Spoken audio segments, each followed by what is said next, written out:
क्या black hole में बसती है एक दुनिया? क्या हमारा ब्रह्मांड भी किसी ब्लैक होल के अंदर है? क्या हमारे सूर्य के सेंटर में एक ब्लैक होल है? आखिर ब्लैक होल करता क्या है यार? अब मैं यहाँ दो तरह की बातें बताऊंगा। एक है साइंस के आधार पर और एक है मेरी खुद की सोच, जो कि मैं तथ्यों के साथ दूंगा आपको।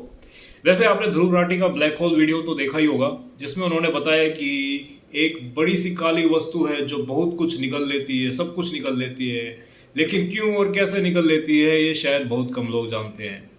तो मैं बता देता हूँ, साइंस के हिसाब से ब्लैक होल स्पेस टाइम का एक रीजन है जहाँ ग्रेविटेशनल फोर्स इतनी ज़्यादा होती है कि लाइट भी उससे बाहर नहीं निकल सकता। ध्रुव राठी ने यह भी बताया कि ब्लैक होल्स कैसे बनते हैं, इवेंट होराइजन क्या होता है, सिंगुलैरिटी क्या होती है। ये सब सुनना साइंस लवर्स के लिए बेहद रोमांचक है, लेकिन बहुत से लोग जो साइंस फील्ड के नहीं है उनके लिए बस एक रहस्य बन के रह गया, जो कि समझना नामुमकिन सा लग रहा है। देखो, मैं साइंस का सम्मान करता हूँ क्योंकि साइंस ने हमें सोचने का तरीका तो दिया है, लेकिन साइंस की एक लिमिट है यार, एक सीमा है।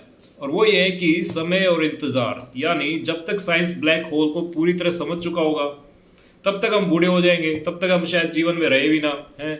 फिर आखिर ब्लैक होल को इसलिए मैं कोशिश करता हूँ कि अपने नज़रिया दे सकूँ और आखिर ब्लैक होल को डिकोड कर सकूँ। अब मेरे लिए ना, जो बाहर की दुनिया है ना, वो ही मेरे अंदर की दुनिया है। यानी एक तरह का रिफ्लेक्शन ही है। यानी what's inside is what's outside, what's outside is what's inside. ठीक है, ये कोई साइंटिफिक फैक्ट नहीं है, बल्कि मेरा पर्सनल एक्सपीरियंस है, मेरा सब्जेक्टिव ट्रूथ है। और इसी दृष्टिकोण से मैं आज आपको ब्लैक होल को देखने का एक अलग नज़रिया देना चाहूँगा। एक ऐसा नज़रिया जो साइंस से आगे जाता है, मेटाफिजिक्स और स्पिरिचुअलिटी की ओर। चलो एक बात बताता हूँ। वैज्ञानिक तो यही मानते हैं कि ना ब्लैक होल केवल निकलता है और विनाश कर देता है, लेकिन मेरा मानना ये है कि ये एक नए ब्रह्मांड को भी जन्म देता है। अब वो कैसे? अब मैं जो भी बताऊंगा वो मेरी अपनी इमेजिनेशन और इंट्यूशन से निकला हुआ है, लेकिन याद रखिए, साइंस भी कभी इमेजिनेशन और इंट्यूशन से ही शुरू हुआ था। पहले किसी ने सोचा, फिर उसने साबित करने की कोशिश की। अब जरा कल्पना कीजिए कि ब्लैक होल सिर्फ एक होल नहीं, बल्कि एक कॉस्मिक डोरवे है, एक तरह का इंटर डायमेंशनल पोर्टल। हमारे साइड से वह ऐसा दिखता है जैसे सब कुछ निकल रहा हो, एकदम काला ब्लैक, लेकिन दूसरे साइड पर उसी एनर्जी को बाहर छोड़ता होगा, जैसे किसी तरह का व्हाइट होल। यानी जो कुछ भी अंदर होता है वह कहीं ना कहीं नए रूप से दोबारा जन्म लेता है। इस नज़रिए से देखें तो हम भी दोबारा, जीवन मरण ऐसे ही चलता रहता है, हम भी फिर दोबारा पैदा होते हैं। तो ये कहीं ब्लैक होल का ही तो फर्क नहीं है, इफेक्ट नहीं है। अब अगर कुछ भी वास्तव में डिस्ट्रॉय नहीं होता ब्लैक होल के अंदर, तो वो जाता कहाँ है? तो अब बात करते हैं इन्फॉर्मेशन की। साइंस खुद कहता है कि यूनिवर्स में इन्फॉर्मेशन कभी डिस्ट्रॉय नहीं होता। उसे नो हाइडिंग थ्योरम कहा जाता है, जो कि ध्रुव राठी ने भी अपने वीडियो में जिक्र किया है। यानी जो कुछ भी कहीं जाता है उसकी इन्फॉर्मेशन बनी तो रहती है। इस दृष्टिकोण से ब्लैक होल का इवेंट होराइजन एक विशाल हार्ड ड्राइव की तरह हो सकता है, जहां पूरे यूनिवर्स की इंफॉर्मेशन स्टोर्ड होती है। हर एक्सपीरियंस, हर घटना, हर पार्टिकल की मेमोरी वहाँ दर्ज होती है।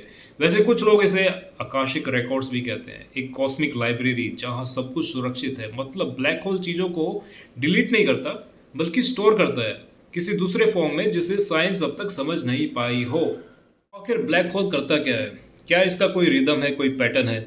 अब एक और गहरा सवाल, मेरे विचार मेरे मन में आता है। मान लीजिए कि यूनिवर्स एक लिविंग बीइंग की तरह जो सांस ले रहा है, तो ब्लैक होल उसका इनब्रीथ होगा, यानी वो अंदर की सांस ले रहा है, जहाँ पे वो रिसाइकल करता है एनर्जी को। और वाइट होल्स जो है वो आउट ब्रेथ है, यानी उससे सांस बाहर आ रही है और साथ में उससे नए प्लैनेट्स, नए स्टार्स और गैलेक्सीज जन्म ले रही है।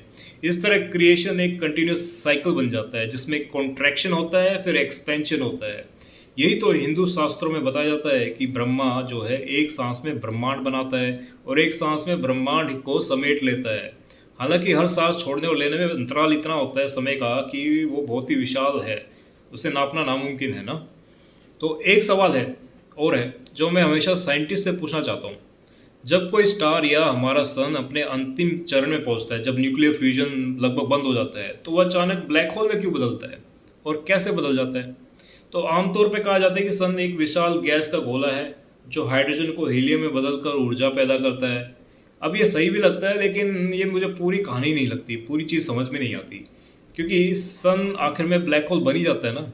अब मेरा पर्सपेक्टिव ये है कि ये हर स्टार की, मेरा जो मानना है ना, मैं जो बताऊंगा कि हर स्टार के अंदर एक माइक्रोस्कोपिक सिंगुलैरिटी होती है, एक मल्टी डायमेंशनल इंजन जो हायर डायमेंशन से एनर्जी खींचकर लाइट, हीट और लाइफ के रूप में प्रकट करता है।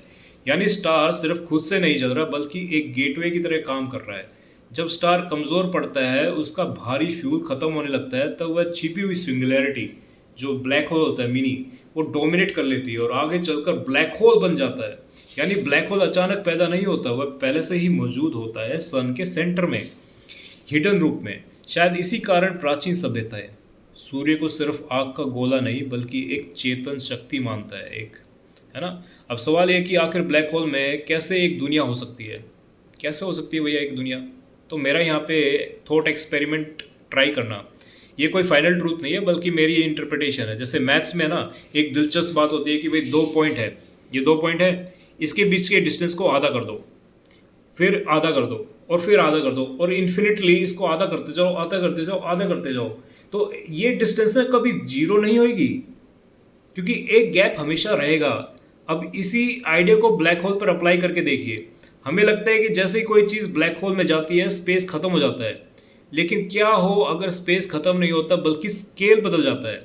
यानी जहां हमें कोलैप्स दिखता है वहां किसी और लेवल पे एक्सपेंशन शुरू होता है। तो मतलब कि डिस्टेंस है ना ये, इसी डिस्टेंस में अगर ऑब्जर्व करते जाओ माइक्रोस्कोप से तो वो डिस्टेंस इतना बड़ा हो जाएगा, तो हमारी ऑब्जर्वेशन उतनी लेवल पे आ जाएगी, फिर उसको आधा करते रहो, फिर आधा करते रहो। तो यही मैं चीज़ बताना चाहता था, है ना। तो जब वो स्केल अलग है वहाँ का फैक्टर, कांस्टेंट फैक्टर अलग होगा। तो ब्लैक होल को मैं किसी तरह का डिस्ट्रॉयर नहीं बल्कि क्रिएटर मानता हूँ। तो यही मैं बताना चाहता हूँ। मेरे अगर विचार पसंद आए हो तो लाइक और सब्सक्राइब जरूर कर लेना, क्योंकि कोई साइंटिफिक लेवल पे नहीं बता रहा, बस एक अपना पर्सपेक्टिव दे रहा हूँ, बाकी आपकी मर्जी।